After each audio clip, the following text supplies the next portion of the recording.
Today, we are going to go in a different direction, and this will continue for the next several lectures. So in past lectures, we've talked about the organs of plants, and we've talked about different groups of plants.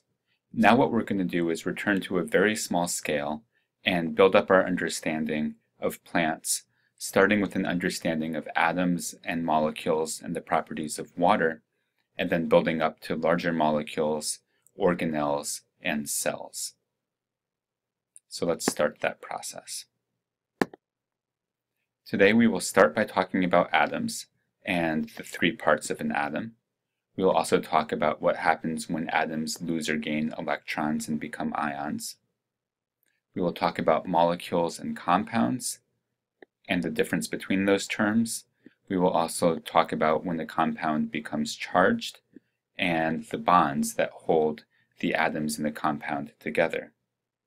We will talk about properties of water, and specifically we'll talk about the acidity of water and how that's influenced by acids or bases, and the measurement of this, which is the pH scale. And then at the end, if time allows, we'll talk a very little bit about organic compounds. Let's look at an atom here. An atom is a collection of protons, neutrons, and electrons. And you can see all of those here. In the center of the atom, you see the nucleus. The nucleus is the center part, and it's going to contain protons and neutrons. So neutrons are shown in blue, protons are shown in red. And then we can see these small particles around the outside. These are electrons, which are much smaller than protons and neutrons, and they occur in a cloud. These rings are supposed to show you that the electrons actually move around in some defined directions. Now each atom has some number of protons, and that is its atomic number. So in this example here, we can see it's carbon, and we can count the protons.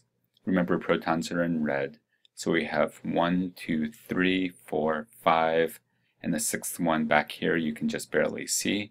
So the atomic number for carbon would be 6. Protons have a positive charge. Each one has a charge of +1 units. And electrons, conversely, have a negative charge. So they have a charge of -1. Neutrons have no charge. They're neither plus nor minus. So they're neutral, which is where their name comes from. Let's talk a little bit about what an element is. The term element refers to any set of atoms with the same number of protons. So in that previous example, we saw that there were 6 protons. Based on that alone, we know that that molecule, or rather that atom, is carbon, because carbon always has exactly 6 protons. No more, no less. Similarly, hydrogen always has 1 proton, and oxygen always has 8 protons. So if we found an atom and we counted its protons and it had exactly 8, then we would know it must be oxygen. Now, elements are going to usually be uncharged, and this is going to be true when the number of electrons is exactly equal to the number of protons. Since a proton has a positive charge and an electron has a negative charge, so long as there's the same number of both, they cancel out. And elements that haven't gained or lost any electrons will always have the same number. So for example, an uncharged carbon atom would have 6 electrons along with its 6 protons. An uncharged hydrogen would always have 1 electron along with its 1 proton. Atoms cannot give up neutrons or protons, at least in normal day-to-day activities. However, they can gain or give up electrons. When they do, then they become ions. If an atom gives up or gains an electron, it no longer is neutral. If it gives up an electron, that means it has less negative charges than it has had before, but it still has all of the positive charges, so it becomes positively charged. If an electron Or if an atom gains another electron, then it has gained another negative charge. As a result, the atom as a whole becomes negatively charged. So an ion is any charged atom, whether positive or negative.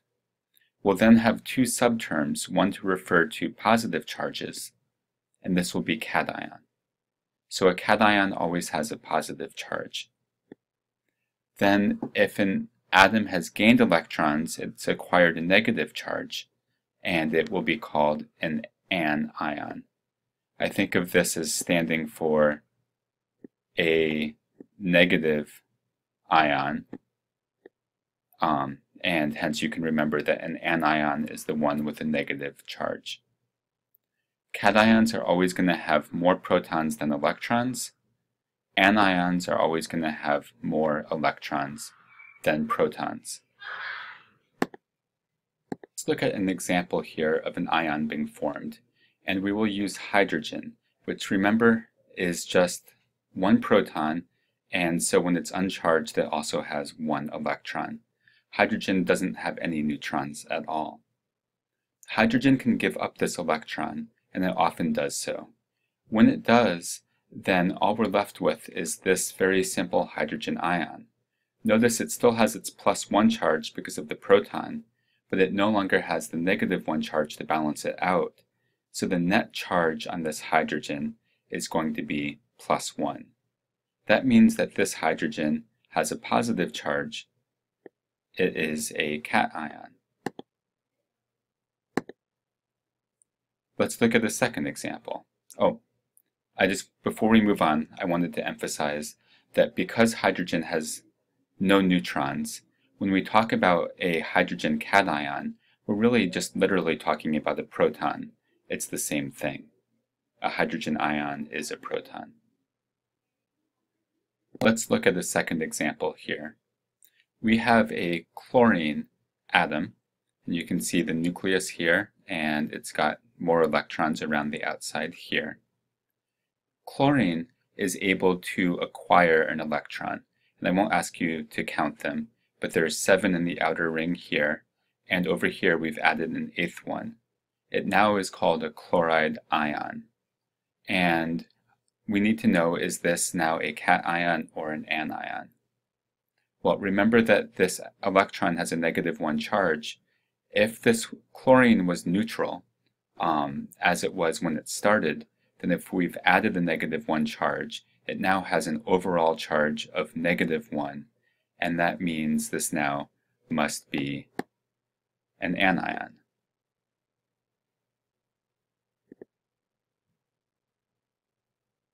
So that's all we're going to say about atoms and ions. We're now going to talk about molecules, and we'll do this over a few slides. First, let's define a molecule. A molecule is going to be 2 or more atoms that are held tightly together by a bond, which is a chemical attraction. And there's different ways bonds can form. We are going to focus here on bonds that are formed when atoms share electrons. If you remember back to chemistry, these are going to be covalent bonds. Let's look here at an example of a molecule that's being held together by a bond. And it's a fairly simple molecule. This is simply molecular oxygen.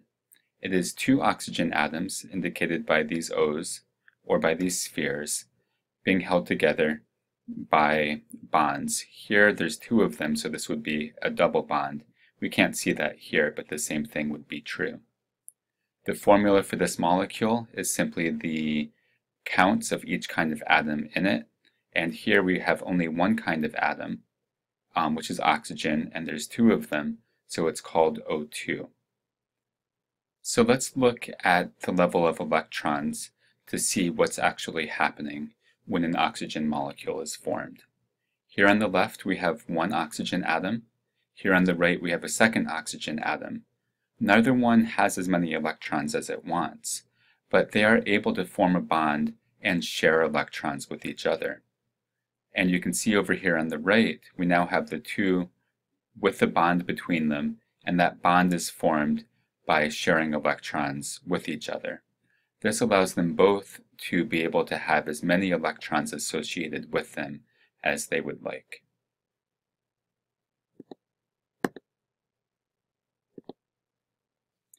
Let's look at another example of a molecule, and this is going to be probably the most important one we talk about this semester. This is water, and water is formed by one oxygen and two hydrogens, so it has the formula H2O. Something like that. You can see that's shown diagrammatically here with the white spheres indicating the oxygens and the red sphere, or rather, the white spheres indicating the hydrogens and the red sphere indicating the oxygen. Notice that the molecule is not symmetrical top to bottom. So the oxygen here is a little bit above the hydrogens, and that's also true in this graphical depiction here. We've talked about molecules, but we haven't defined compounds yet. A compound is a molecule that has at least two different kinds of atoms in it. So the two molecules we've talked about are oxygen and water. The question is, which one of these can also be called a compound? Oxygen has only one kind of element in it, and so this is a molecule, but it is not a compound.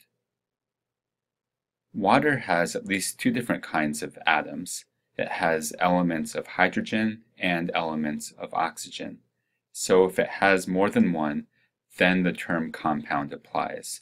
So water is both a molecule and a compound.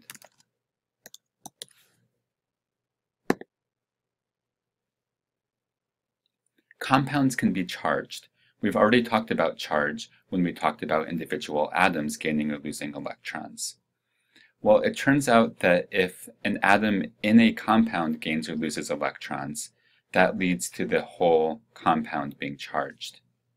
So a compound is charged if the total number of protons differs from the total number of electrons across all of the atoms in that compound.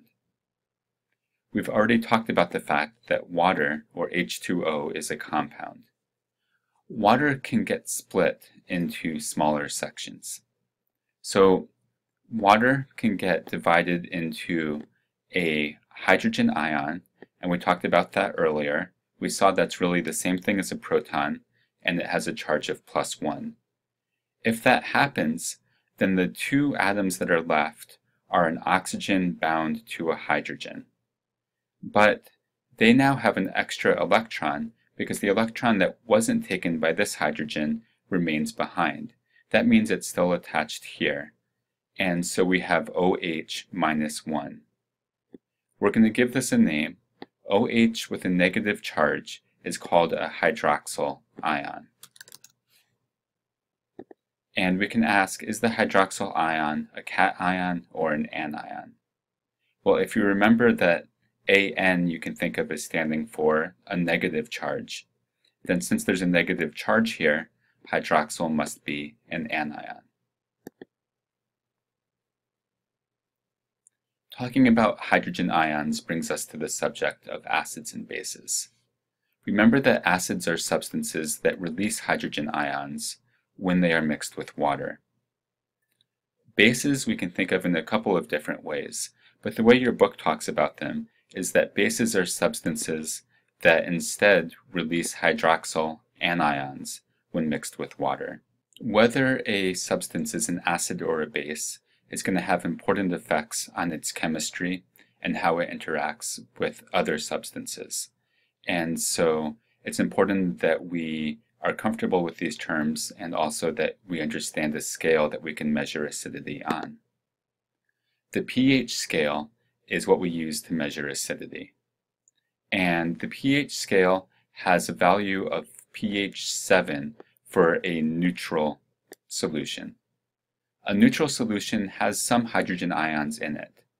It is simply defined as the hydrogen ion concentration of a solution of pure water. So water has some molecules that we've already seen split up into H plus and OH minus. It doesn't happen a lot, but some subset of the water molecules will do this. And the concentration of ones that will do this in pure water is what gives us pH 7. Any solution is acidic if it has a concentration of hydrogen ions that's greater than that in pure water. So in other words, there's even more free H pluses floating around. Confusingly, the higher the concentration of hydrogen ions, the lower the pH. So notice this is below 7. Conversely, if we have fewer hydrogen ions floating around than in pure water, then the pH is going to go up above 7 towards a value of 14. And we'll say any solution is basic if the concentration of hydrogen ions is greater than 7. We've now defined being basic in a couple of different ways. We've said that solutions or substances that release hydroxyl ions are basic. We've also said that a solution is basic if it has a lower concentration of hydrogen ions than pure water. These two ideas relate to each other because remember that a OH minus and an H plus can combine together to form water. What this means is that if a solution is releasing OH minus, it's going to provide something that then absorbs the H plus to form water, and that reduces the amount of hydrogen ions in the solution. So our two definitions of being basic sort of amount to the same thing. We've now talked about the pH scale generally. Let's look at some examples so we can apply it to things that we would see in everyday life. Here's the pH scale over on the left side of the slide, going from 0 up through 14. And we can see again, 7 is right in the middle, it is labeled neutral, and that corresponds with distilled water. As we go down towards 0, we get more and more acidic here. And you can see some substances that are progressively more acidic, going from urine to black coffee, tomato juice, orange juice, lemon juice, and finally gastric acid, which is stomach acid. And so gastric acid, we can say, is more acidic than lemon juice. And to answer this question, which is more acidic, orange or tomato juice, let's find them both on the scale. Here's tomato juice at 4, orange juice at 3. Since orange juice has a lower number, orange juice is going to be the more acidic of the two. If we wanted to know how acidic are stomach fluids, we'd find it over here, gastric acid. It's around 1, so it's extremely acidic. If we go up on the scale from neutral, then we get to seawater, which is just a little bit basic, baking soda, milk of magnesia, ammonia, soapy water, and bleach. So notice that things that are powerful in interacting with living things like bleach, right, or like stomach acids, they're at the extremes of this scale. And things that are relatively neutral, like distilled water, are right at the middle. We are going to move on to another property of water. Water is polar, and we'll talk about what this means. Remember that in a water molecule, we have oxygen and hydrogen, and just like we saw with the oxygen molecule, the hydrogens and oxygens are being held together because they share electrons. So there's some electrons right in the middle here and here that are being used both by the oxygen and by the hydrogens. However, when they share, they're not good sharers. They're not sharing exactly equally.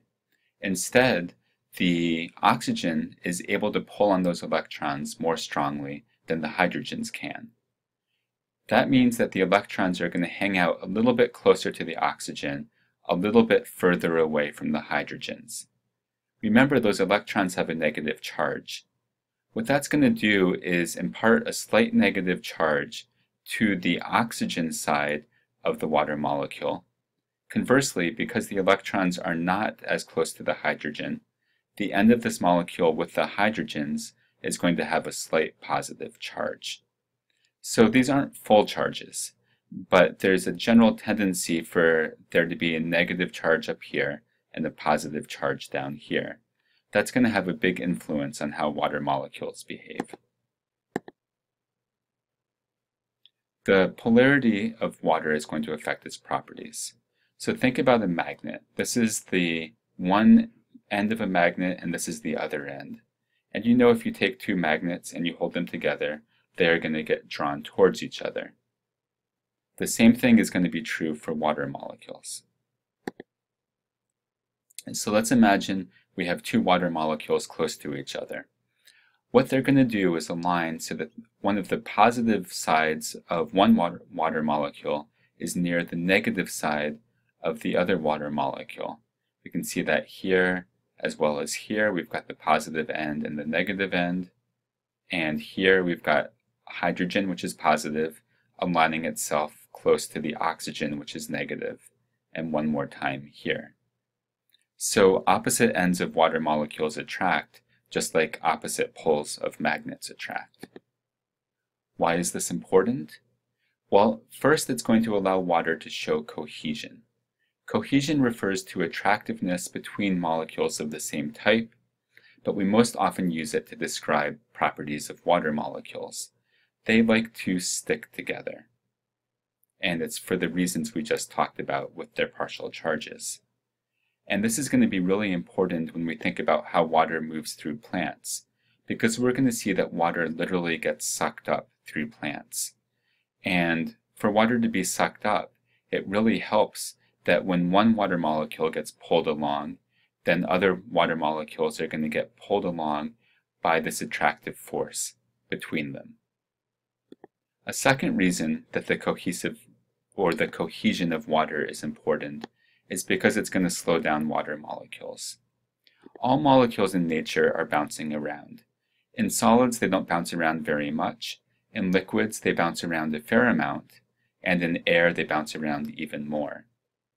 But these attachments between water molecules are going to slow down their bouncing.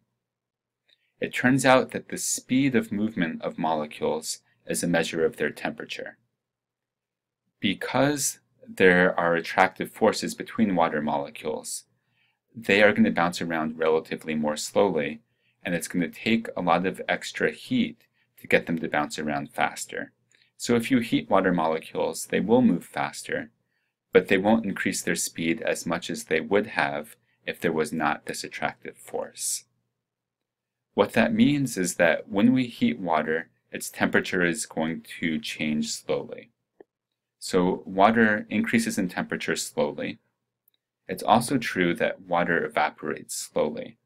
Evaporation happens when one of these liquid water molecules escapes into gas. But to escape, it has to completely break these bonds with its neighboring water molecules. And that doesn't happen very easily. So water evaporates slowly. This is important because it keeps our water bodies from evaporating. And so this provided an environment in which algae could survive and eventually give us land plants. The next property of water that we'll discuss is adhesion. If cohesion was attraction between the same kind of molecules, so between different water molecules, adhesion is attractiveness between molecules of different types. In the context of water, this is referring to when water molecules are attracted to other molecules. And there are two kinds of molecules that water will be attracted to. First, they're going to be attracted to ions, and second, they're going to be attracted to other polar compounds.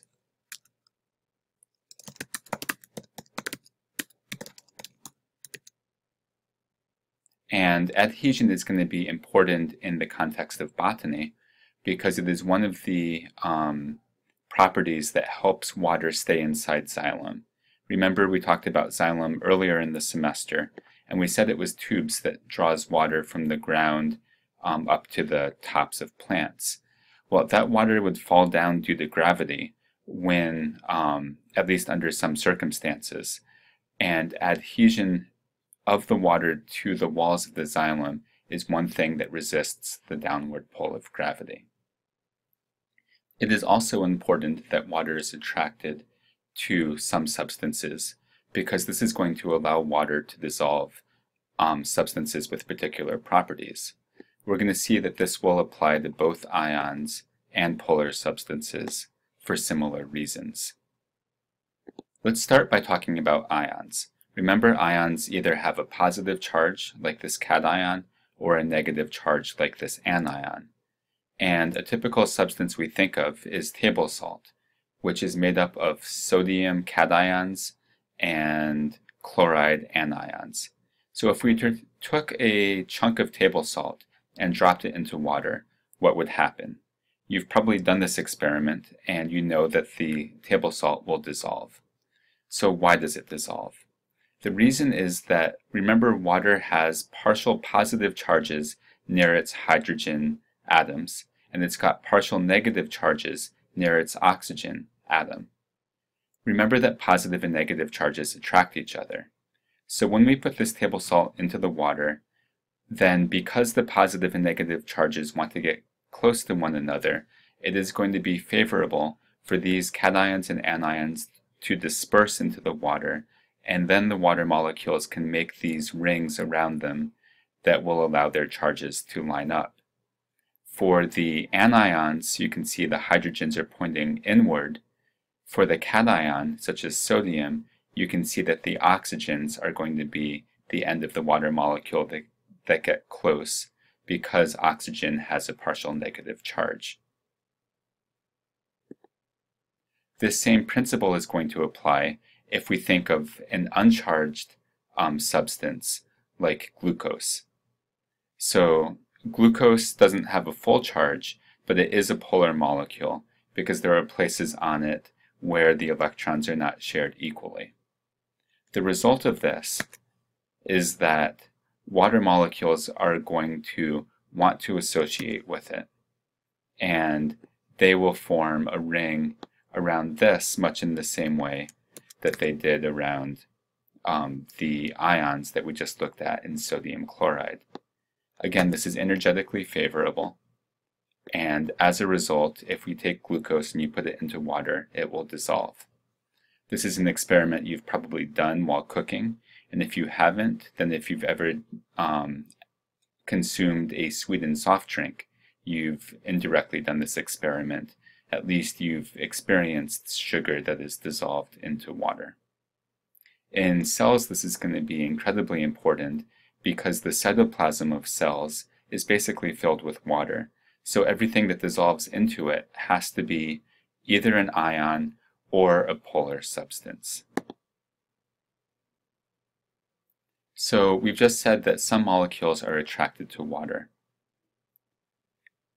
We are going to say that those kinds of molecules that are attracted to water are hydrophilic. This is really just the fancy word for attracted to water. The first part of the word hydro literally refers to water. Think of hydroplaning in your car. Hopefully you don't do that because that's when your car is floating on the surface of water. And philic just means liking. So then these molecules are ones that like water. One place where we can see this is in the meniscus of a test tube. So if you put water into a glass tube, then you'll often see this U shape at the top of the tube. This happens because the water molecules are attracted to the glass. The glass is a hydrophilic substance, and they like being near it even more than they like being near other water molecules. So they sort of climb up each other to get near the edge, and we end up with water at the edge of the tube higher than the water in the middle of the tube. There are also molecules that are not attracted to water. We've said that ions and polar substances are attracted. That means the ones that are not are going to be substances that are neither ions nor are they polar. So molecules that do not have charged sides are not attracted to water. And we are going to call these hydrophobic. Again, hydro just refers to water. Phobic means afraid of. So these are molecules that do not like being near water, or the converse of that is water does not like being near them. And this is going to be important in plants because it will provide waterproofing. For example, some of the components that make up the walls of xylem are hydrophobic, and that's going to stop water from escaping out the walls of the xylem into the stem of the plant. Another place we see this is on the cuticle of the leaf.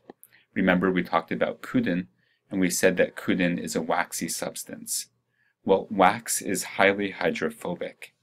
And here's the result. If you put water on the surface of a leaf, it does not absorb like it would into a paper towel. Instead, it tries to get as far away from that surface as it can.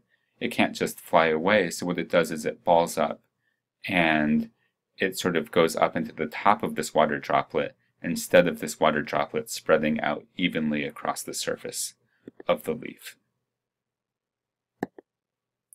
We are going to transition now and move on from talking about water to talking about organic compounds. Organic compounds, by definition, always include carbon.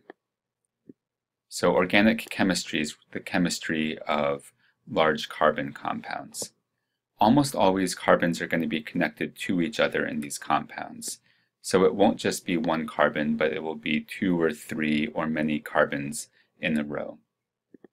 And carbon is really important in the chemistry of living things because carbon likes to form bonds. For reasons we haven't really talked about, every carbon wants to form 4 bonds. And because it can form bonds then in many different directions, it can create these complex shapes that can't be made by most other elements. And so the result of this is that all of the important large molecules in living things, things like sugar or nucleic acids that form our DNA, or the amino acids that form proteins, and the components of things like fats and oils and wax, those are all lipids.